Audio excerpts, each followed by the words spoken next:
औज़ुबिल्लाहिमिनश्शैतानिर्रजीम बिस्मिल्लाहिर्रहमानिर्रहीम। आज के इस लेक्चर के अंदर हम दो फंजाई डिस्कस करेंगे। पहला म्यूकर और दूसरी जो है वो पेनिसिलियम को डिस्कस करना हमने। सबसे पहले म्यूकर की क्लासिफिकेशन देख लेते हैं कि किंगडम फंजाई है, डिवीजन ज़ाइगोमाइकोटा, क्लास ज़ाइगोमाइसीड्स, ऑर्डर म्यूकोरेलस, फैमिली म्यूकोरेसी और जीनस जो है वो म्यूकर है। इसकी अक्रंस के हवाले से बात करें तो जो म्यूकर है ये सेप्रोट्रॉफिक फंजाई होता है। मतलब ये डेड बॉडीज़ के ऊपर, मतलब कि जो गले सड़े वेजिटेबल्स होती हैं, लीव्स होते हैं या एनिमल्स की जो डेड बॉडीज़ होती हैं उनके ऊपर ये मौजूद होता है। म्यूकर को हम लैब के अंदर भी ग्रो करवा सकते हैं। अब करना क्या होता है कि आपने एक गीली ब्रेड लेनी है और उसको 3 से 4 दिन के लिए आपने ग्लास जार के अंदर बंद कर देना। जो एयर के अंदर मौजूद स्पोर्स हैं वो उसके ऊपर गिरेंगे और वहाँ पर म्यूकर जो है वो ग्रो करना शुरू कर देगी। म्यूकर के हवाले से ये ख़ास बात होती है कि जैसे ये मैच्योर होती है तो ये पूरी की पूरी ब्लैक दिखाई देना शुरू कर देती है। डेट्स वाई इसको हम ब्लैक मोल्ड्स भी कहते हैं। स्ट्रक्चर के हवाले से अगर देखें तो इसका जो माइसीलियम है, मतलब जो इसकी बॉडी होती है वो सिनोसिटिक है। मतलब कि जो हाइफी होंगे उनके अंदर आपको कोई भी क्रॉस वॉल्स या सेप्टा दिखाई नहीं देगा।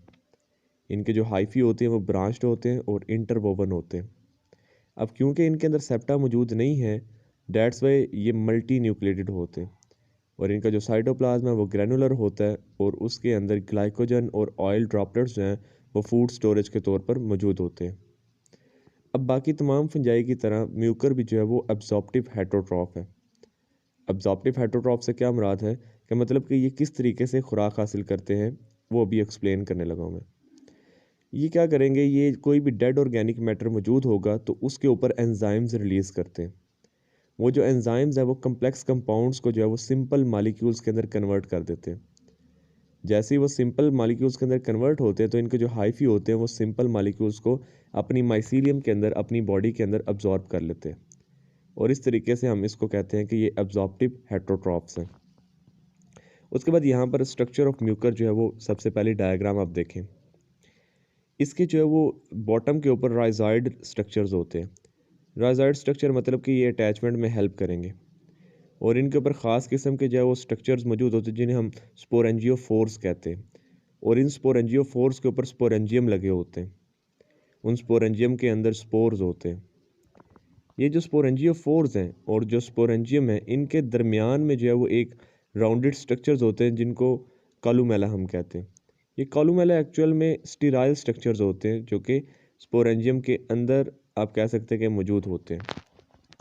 उसके बाद अगर हम इसके माइसीलियम या हाइफी का स्ट्रक्चर देखें तो ये सिनोसिटिक हाइफी है कि इसके अंदर हमें किसी किस्म का कोई क्रॉस वॉल दिखाई नहीं दे रहा और ग्रैनुलर साइटोप्लाज्म है जिसके अंदर वैक्यूल्स हैं और उन वैक्यूल्स के अंदर ग्लाइकोजन और ऑयल ड्रॉपलेट्स जो हैं वो मौजूद हैं और ये मल्टी न्यूक्लिएटेड है, मतलब कि इसके अंदर बहुत ज़्यादा न्यूक्लियस जो है वो मौजूद है।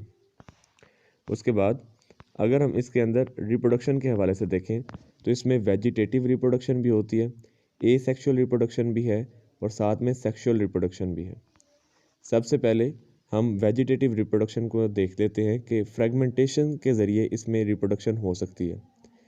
जो हाइफी होते हैं उनमें से कोई भी हाइफी टूटेगा और वो टूट कर अलग से एक माइसीलियम के अंदर कन्वर्ट हो सकता है, तो ऐसे प्रोसेस को हम फ्रेगमेंटेशन कहते हैं। दूसरा जो मेथड है वो है एसेक्सुअल रिप्रोडक्शन और उसमें हम अप्लानोस्पोर फॉर्मेशन देखने लगे। पहली डायग्राम के अंदर आप देख सकते हैं कि एक एरियल हाइफी जो है वो बनता है और वो जो एरियल हाइफी है वो स्वेल करना शुरू कर देता है।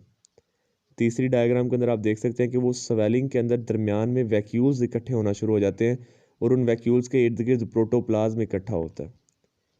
फोर्थ डायग्राम के अंदर आप देखें कि वो जो वैक्यूल्स वाला स्ट्रक्चर होता है वो पूरा एक राउंडेड स्ट्रक्चर बना देता है, एक स्टीराइल स्ट्रक्चर बना देता है जिसको हम कॉलुमेला कहते हैं और इस कॉलुमेला के इर्द गिर्द जो न्यूक्लियस थे, जो साइटोप्लाज्म थे, वो पैक होना शुरू हो जाते हैं और पैक होके अप्लानोस्पोर्स के अंदर कन्वर्ट हो जाते हैं। फिफ्थ डायग्राम के अंदर ये दिखाया जा रहा है कि जैसे ये मैच्योर होता है तो ये रप्चर होगा स्ट्रक्चर, मतलब कि जो स्पोरेंजियम है वो रप्चर होता है और इसके अंदर से जो अप्लानोस्पोर्स हैं वो बाहर आ जाते हैं। और सिक्स डायग्राम के अंदर दिखाया जा रहा है कि ये जो अप्लानोस्पोर है ये जर्मिनेट करके फिर से एक नए हाइफी और नया माइसीलियम जो बना देगा। एसेक्सुअल रिप्रोडक्शन के अंदर और भी तरीक़ेकार हैं, लाइक क्लेमेडोस्पोर फॉर्मेशन।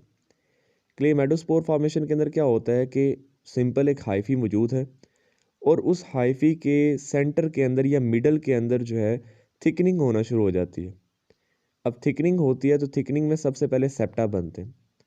हालांकि इसकी पूरी बॉडी के अंदर सेप्टा मौजूद नहीं होते नॉर्मल कंडीशन में, लेकिन क्योंकि अब क्लेमाइडोस्पोर बनने लगे हैं तो डेट्स वाई हमने पहली डायग्राम के अंदर शो किया है कि वो सेप्टा बन गए और सेप्टा बनने के बाद उनके अंदर थिकनिंग होती है और इनके अंदर जो है वो क्लेमाइडोस्पोर बनना शुरू हो जाते हैं। थर्ड डायग्राम के अंदर ये शो किया गया कि वो क्लेमाइडोस्पोर जो है वो उन हाइफी से बाहर आ गए और फोर्थ के अंदर हम उसकी जर्मिनेशन दिखा रहे हैं और फिफ्थ के अंदर हमने दिखाया कि उससे पूरे का पूरे एक नई माइसीलियम एक नई हाइफी बन गए जिसमें म्यूकर को हमने शो किया। अब क्लेमाइडोस्पोर फॉर्मेशन के साथ साथ एक और तरीक़ेकार है जिससे ए सेक्शुअल रिप्रोडक्शन होती है, उसे हम कहते हैं ओइडियोस्पोर फॉर्मेशन। ओइडियोस्पोर में भी बिल्कुल ऐसा ही होता है, लेकिन फ़र्क ये है कि इसमें टिप्स जो हैं वो थिकनिंग शो करती हैं। मतलब वहाँ पर सेप्टा बनता है, उस सेप्टा के अंदर न्यूक्लियस और साइटोप्लाज्म को पैक किया जाता है और जब वो टिप से वो स्ट्रक्चर टूटते हैं तो उनको हम ओइडियोस्पोर्स कहते हैं और वो जो ओइडियोस्पोर है वो जर्मिनेट कर जाते हैं।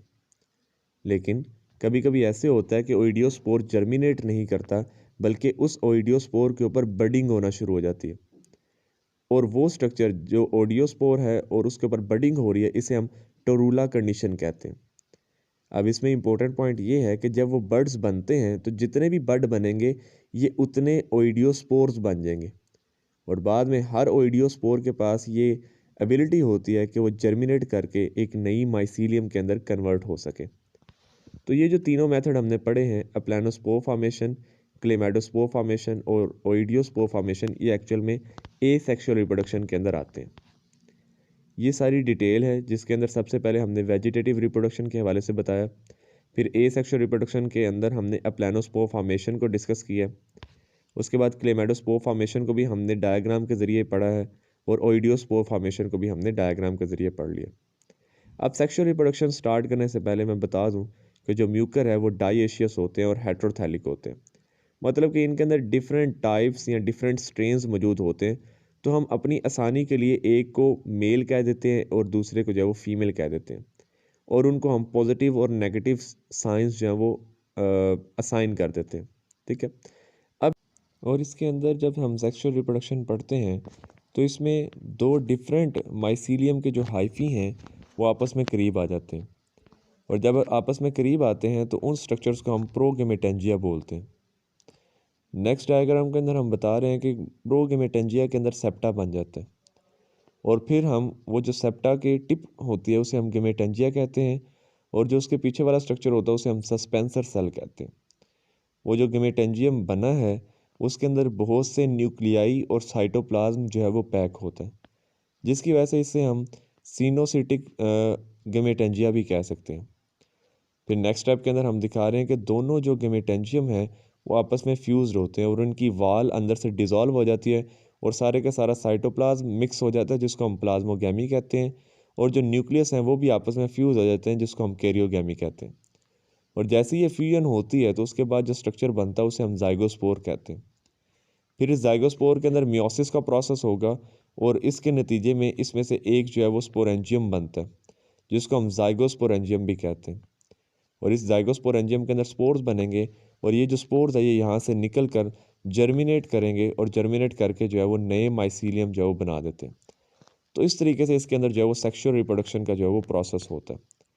तो ये हमने डायग्राम की मदद से पढ़ा है और इसकी जो डिटेल है वो यहाँ पर हमने दी है कि सेक्शुअल रिप्रोडक्शन के अंदर पॉजिटिव और नेगेटिव स्ट्रेन्स का हमने जिक्र किया, प्रोगेमेटेंजिया हमने सीखा है, फिर उसके बाद उससे गेमेटेंजिया और सस्पेंसर सेल बनते हैं, फिर दोनों के मिलने से सिनोसिटिक जो है वो गैमीट्स भी हम उनको बोल सकते हैं। उसके बाद जो जाइगोस्पोर फॉर्मेशन किस तरीके से होती है और उसमें जर्मिनेशन किस तरीके से होती है। मेडिकल इंपॉर्टेंस के अंदर एक ही पॉइंट हम यहाँ पर ऐड करेंगे, जो म्यूकर है ये सॉइल के अंदर, हॉर्स डंग के अंदर, डस्ट, फ्रूट्स, लेदर वगैरह के अंदर जो मौजूद होते हैं और इसकी वजह से एलर्जिक रिएक्शंस हो सकते हैं और उसको उन एलर्जिक रिएक्शंस को हम म्यूकोरोसिस कहते हैं। जी अब हम दूसरा जो फंगस है पेनिसिलियम उसको डिस्कस करने जा रहे हैं। क्लासिफिकेशन अगर हम देखते हैं तो किंगडम फंजाई है, डवियन एस्कोमाइकोटा है, क्लास यूरोटीमाइसीट्स है, ऑर्डर यूरोटेलस, फैमिली ट्राइकोमेवी और जीनस जो है वो पेनिसिलियम है। अकरंस की बात करें तो सिट्रस फ्रूट्स और दूसरे फूड स्टफ्स लाइक जेली और लेदर, पेपर और सॉइल के अंदर ये मौजूद होता है। ये चीज़ की प्रोडक्शन के अंदर भी बहुत यूज़ होता है पेनिसिलियम, मतलब उसको प्रॉपर फ्लेवर, कलर और जो टेस्ट, अरोमा उसको प्रोवाइड करने के लिए पेनिसिलियम यूज़ होता है। फर्स्ट जो एंटीबायोटिक है वो पेनिसिलियम नोटेटम से हासिल की गई थी। जो पेनिसिलियम की कॉलोनीज़ हैं वो ब्लूइश ग्रीन होती हैं इनके अंदर कोनिडिया की वजह से। अब कोनिडिया क्या चीज़ होती है उसको भी अभी हम डिस्कस करते हैं। अब समटाइम्स क्या होता है कि इनकी जो माइसीलियम होती है वो बिल्कुल पैक हो जाती है और एक जो है वो कम्पैक्ट स्ट्रक्चर बना देती है जिसको हम सिलोरोटियम भी कहते हैं। और हर सेल के अंदर जो है वो बहुत से न्यूक्लियाई होंगे और इनके अंदर जो है वो जो हाइफी होते हैं वो सेप्टेट होते हैं, मतलब उनके अंदर सेप्टा जो है वो मौजूद होता है। और उन सेप्टा के अंदर छोटे छोटे जो पोर्स हो सकते हैं जिसकी मदद से एक सेल का साइटोप्लाज्म दूसरे सेल के अंदर मूव कर सकता है। इनके अंदर अगर रिप्रोडक्शन की बात करें तो एसेक्सुअल रिप्रोडक्शन भी होती है और साथ में सेक्सुअल रिप्रोडक्शन भी होती है। तो एसेक्सुअल रिप्रोडक्शन समझने के लिए हमें इसका स्ट्रक्चर जो है वो देखना पड़ेगा। तो इस तरीके से अगर हम इसकी माइसीलियम देखें तो इसकी माइसीलियम के अंदर हमें ये स्ट्रक्चर दिखाई देते हैं। पहली डायग्राम को ज़रा गौर से देखिएगा कि एक हाइफी में से जो है वो एक पूरा एक स्ट्रक्चर निकल रहा होता है जिसको हम क्निडियोफोर कहते हैं। उस क्निडियोफोर के ऊपर स्ट्रक्चर्स होते हैं मेट्यूला, और उन मेट्यूला के ऊपर बोटल लाइक स्ट्रक्चर्स होता है जिसे हम स्टिग्मेटा कहते हैं। और हर स्टिग्मेटा के ऊपर जो है वो चेन्स ऑफ कोनिडिया होते हैं। ये कोनिडिया स्पोर की तरह काम करते हैं। इनमें फ़र्क ये होता है कि जो स्पोर्स होते हैं वो स्पोरेंजियम के अंदर होते हैं, जबकि कोनिडिया जो हैं वो बाहर होते हैं स्टिग्मेटा के, मतलब उसकी टिप के ऊपर अटैच होते हैं। और ये ब्रश लाइक अरेंजमेंट जो है वो दे रहे होते हैं, जिस तरीके से ब्रश होता है या झाड़ू होता है जिसको हम ब्रूम कहते हैं, उस तरह की अरेंजमेंट जो है वो इनके अंदर होती है। और ये जो स्ट्रक्चर है, मतलब मेट्यूला, स्टिग्मेटा और जो कोनिडिया की पूरी चेन है, इस पूरे एक स्ट्रक्चर को हम पेनिसिलस कहते हैं। ठीक है, यहाँ पर नेक्स्ट जो डायग्राम है उसके अंदर दिखाया गया है कि कोनिडिया किस तरीके से बनता है। सबसे पहली डायग्राम के अंदर एक स्टिग्मेटा दिखाया गया है। दूसरी डायग्राम के अंदर दिखाया गया है कि स्टिग्मेटा के अंदर न्यूक्लियस डिवाइड करता है और जो न्यूक्लियस है वो टिप के ऊपर चला जाता है, और फिर बाद में उस टिप को जो है वो सेपरेट करके कोनिडिया बना दिया जाता है। फिर उस कोनिडिया के अंदर न्यूक्लियस डिवाइड करेगा और टिप के अंदर चला जाएगा, और फिर उससे एक और टिप जो है वो निकाल ली जाती है। और इस तरीके से ये प्रोसेस चलता रहता है और ये पूरी चेन जो है वो कोनिडिया की बन जाती है। स्टार्ट के ऊपर तो कोनिडिया यूनी न्यूक्लिएट या मोनोकैरियोटिक होते हैं, मतलब एक ही न्यूक्लियस होता है। लेकिन बाद में ये डिवाइड करके जो है वो मल्टी कैरियोटिक भी हो सकता है, मतलब कि एक से ज़्यादा न्यूक्लियस भी इनके अंदर मौजूद हो सकते हैं। तो इस तरीके से ये जो पूरी डायग्राम है इसके अंदर दिखाया गया है कि कोनिडिया फॉर्मेशन किस तरीके से होती है। तो जैसे ही हवा चलेगी ये कोनिडिया यहाँ से उतरेंगे और फेवरेबल कंडीशंस के अंदर जब ये गिरते हैं तो वहाँ पर जर्मिनेट करके तो पूरी माइसीलियम जो है वो बना देते हैं। और ख़ास तौर पर जो पेनिसिलियम है ये सिट्रस फ्रूट्स लाइक ऑरेंजेस के ऊपर जो है वो मौजूद होते हैं, और इनकी जो कॉलोनी होती है वो कलर में ब्लू ग्रीन होती है, और उसमें मेन रीज़न यही है कि इन कोनिडिया का कलर जो है वो ब्लू ग्रीन सा होता है। डेट्स वाई हम पेनिसिलियम को जो है वो ब्लू ग्रीन मोल्ड भी कहते हैं। अब जो सेक्सुअल रिप्रोडक्शन है वो इसके अंदर दो तरह के स्ट्रक्चर्स की वजह से होती है। जो फीमेल सेक्स स्ट्रक्चर है या ऑर्गन है उसको हम एस्कोगोनियम कहते हैं, और जो मेल सेक्स ऑर्गन या स्ट्रक्चर है उसे हम एंथ्रीडियम कहते हैं। अब इसको भी जो हम जो डायग्राम है उससे समझेंगे। अब यहाँ पर देखिए कि जो फर्स्ट डायग्राम है इसके अंदर दिखाया गया है कि हाइफी से एक यंग एस्कोगोनियम जो है वो ओरिजिनेट हुआ, और उसके अंदर बहुत ज़्यादा न्यूक्लियस जो है वो मौजूद हैं, और उसके बिल्कुल साथ ही एक इनिशियल मेल ब्रांच निकली है, मतलब कि दोनों स्ट्रक्चर्स आगे एक फ़ीमेल ब्रांच है और एक जो है वो मेल ब्रांच है।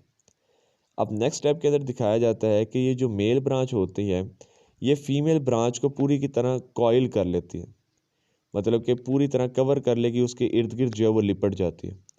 और जो मेल ब्रांच होती है उसकी जो टिप है वो इस एस्कोगोनियम के अंदर जो है वो फ्यूज़ हो जाती है, मतलब कि थर्ड डायग्राम के अंदर आप देख सकते हैं कि पूरा कॉइल करके कवर करके तो जो मेल की टिप है वो एस्कोगोनियम के साथ अटैच होगी, और वो जो टिप है जो अटैच हुई है उसे हम एंथ्रीडियम कहते हैं। जैसे ही ये टिप अटैच होती है तो जो यंग एस्कोगोनियम होता है वो मैच्योर एस्कोगोनियम के अंदर कन्वर्ट हो जाता है, और इसके अंदर जो है वो सेप्टेट या सेप्टेशन बनना शुरू हो जाती है। आप डायग्राम 3 के अंदर देख रहे हैं कि एस्कोगोनियम के अंदर किसी किस्म का कोई सेप्टा मौजूद नहीं है, लेकिन डायग्राम 4 के अंदर हम मैच्योर एस्कोगोनियम शो कर रहे हैं कि जिसके अंदर सेप्टा भी बन गया है और डबल डबल न्यूक्लियस जो है वो मौजूद हैं। ठीक है, नेक्स्ट डायग्राम के अंदर हम दिखा रहे हैं कि ये जो मैच्योर एस्कोगोनियम है इससे एस्कोजिनस हाइफी बनना शुरू हो जाते हैं। ठीक है, मतलब कि इसके साइडों से जो है वो नए हाइफी निकलना शुरू हो जाते हैं और उन हाइफी को हम एस्कोगोनियम हाइफी कहते हैं। ये जो एस्कोगोनियम हाइफी हैं ये आगे ब्रांच भी हो सकते हैं, जो डायग्राम 6 के अंदर आप देख सकते हैं कि कुछ एस्कोगोनियम जो एस्कोजिनस हाइफी हैं वो आगे चल के ब्रांच हो गए, और इन एस्कोजिनस हाइफी के जो टिप के ऊपर सेल्स होते हैं उन्हें हम टर्मिनल सेल कहते हैं, जो कि आगे चल के एस्कस बनाते हैं। अब एस्कस के हवाले से याद रखिएगा, वो इनका ख़ास स्ट्रक्चर होता है जिसके अंदर सेक्सुअल स्पोर्स बनेंगे और उन सेक्सुअल स्पोर्स को हम एस्कोस्पोर्स बोलते हैं। इसको दोबारा बता रहा हूँ कि यंग एस्कोगोनियम बना, उस यंग एस्कोगोनियम के इर्द गिर्द जो है वो मेल ब्रांच लिपट जाएगी, और जैसे ही वो मेल ब्रांच इसके साथ फ्यूज़ करेगी उस स्ट्रक्चर को हम एंथ्रीडियम कहते हैं, और उसके फ्यूज़ करने के बाद ये जो यंग एस्कोगोनियम है ये मैच्योर एस्कोगोनियम के अंदर कन्वर्ट होता है, और मैच्योर एस्कोगोनियम की निशानी ये है कि इसके अंदर सेप्टा बनना शुरू हो जाता है और ये डाइकैरियोटिक हो जाता है। जैसे ही मैच्योर के अंदर कन्वर्ट होता है तो इससे नए हाइफी बनना शुरू होते हैं और उन नए हाइफी को हम एस्कोजिनस हाइफी कहते हैं। इन एस्कोजिनस हाइफी के जो टिप हैं वहाँ पर एस्कस बनना है। अब हर एस्कस के अंदर जो है वो 2 न्यूक्लियस जो है वो मौजूद होते हैं, और उसको हम जो है वो यहाँ पर देखेंगे।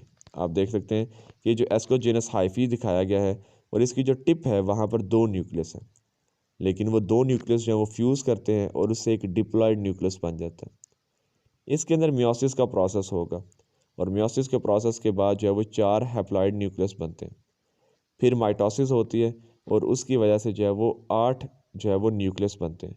और बाद में यहाँ तो नहीं दिखाया गया, लेकिन बाद में हम इसमें एक और डायग्राम आनी चाहिए थी कि जिसके अंदर ये जो न्यूक्लियस है ये थोड़ा थोड़ा साइटोप्लाज्म अपने साथ लेकर तो पूरा एक स्ट्रक्चर जब बना देते हैं, तो ये जो 8 न्यूक्लियस हैं ये मतलब 8 एस्कोस्पोर्स के अंदर कन्वर्ट हो जाते हैं। तो बात आपने याद रखनी है कि जो पेनिसिलियम के अंदर जो एस्कस हैं उनके अंदर एक एस्कस के अंदर 8 एस्कोस्पोर्स जो हैं वो मौजूद होते हैं। ठीक है, यहाँ पर दोबारा से वही स्ट्रक्चर जो है वो ड्रा की गई है, जिसके अंदर आपको दरमियान में मैच्योर एस्कोगोनियम दिखाई दे रहा है, उसके साथ से एस्कोजिनस हाइफी निकल रहे हैं, एस्कोजिनस हाइफी के टिप के ऊपर जो है वो एस्कस लगे हुए हैं, एस्कस के अंदर जो है वो एस्कोस्पोर्स होंगे, और इसके साथ जो स्ट्रक्चर्स आपको दिखाई दे रहे हैं ये एक्चुअल में स्टीराइल हाइफी हैं, जो कि माइसीलियम से निकलते हैं, और ये जो स्टीराइल हाइफी हैं ये इस पूरे स्ट्रक्चर को कवर कर लेंगे, और जब ये कवर कर लेते हैं स्टीराइल हाइफी तो इनकी कवरिंग को हम पेरिडियम कहते हैं। यहाँ पर ट्रांसफ़र सेक्शन दिखाया गया है। ठीक है, ट्रांसफ़र सेक्शन के अंदर आप देख सकते हैं कि दरमियान के अंदर एस्कोगोनियम है, उस एस्कोगोनियम से एस्कोजिनस हाइफी निकल रहे हैं, उस एस्कोजिनस हाइफी के टिप के ऊपर एस्कस मौजूद है, और उस एस्कस के अंदर एस्कोस्पोर्स हैं, और इसके इर्द गिर्द जो है वो स्टीराइल हाइफी है जिसने पूरी पेरिडियम बनाई है। अब ये जो स्ट्रक्चर आपके सामने बन गया है इसे हम क्लिसोथीकियम कहते हैं। ठीक है, ये जो दोनों डायग्राम्स है ये एक्चुअल में किसकी हैं, क्लिसोथीकियम की है। एक जो है वो फ्रंट व्यू दिखाया गया है और एक जो है वो ट्रांसफर सेक्शन जो है वो दिखाया गया। तो इस तरीके से इसके अंदर जो है वो क्लिसोथीकियम बनता है, और फिर इन एस्कस में से जो है वो एस्कोस्पोर्स बाहर आएंगे, जर्मिनेट करेंगे और नई माइसीलियम जो है वो बना देंगे। तो इस तरीके से यहाँ पर क्लिसोथीकियम फॉर्मेशन भी लिखी हुई है और साथ में एस्कस और एस्कोस्पोर फॉर्मेशन भी लिखी हुई है। और इसी तरीके से यहाँ पर जो है वो एस्कोगोनियम की थोड़ी सी डिटेल दी गई है और एंथ्रीडियम की जो डिटेल है, और ये सारी चीज़ें हम डायग्राम के अंदर जो है वो पढ़ चुके हैं। तो ये आज का हमारा टॉपिक था जिसके अंदर हमने म्यूकर और पेनिसिलियम का जो है वो डिस्कस किया है। इस हवाले से अगर कोई क्वेश्चन वगैरह होता है तो वो लाजमी जो है वो आप ऐड करें, तो इंशाल्लाह मैं पूरी कोशिश करूँगा कि उसको आंसर करूँगा। तो आज के लिए बस इतना ही, मेरी तरफ से आप सब लोगों को अल्लाह हाफिज़।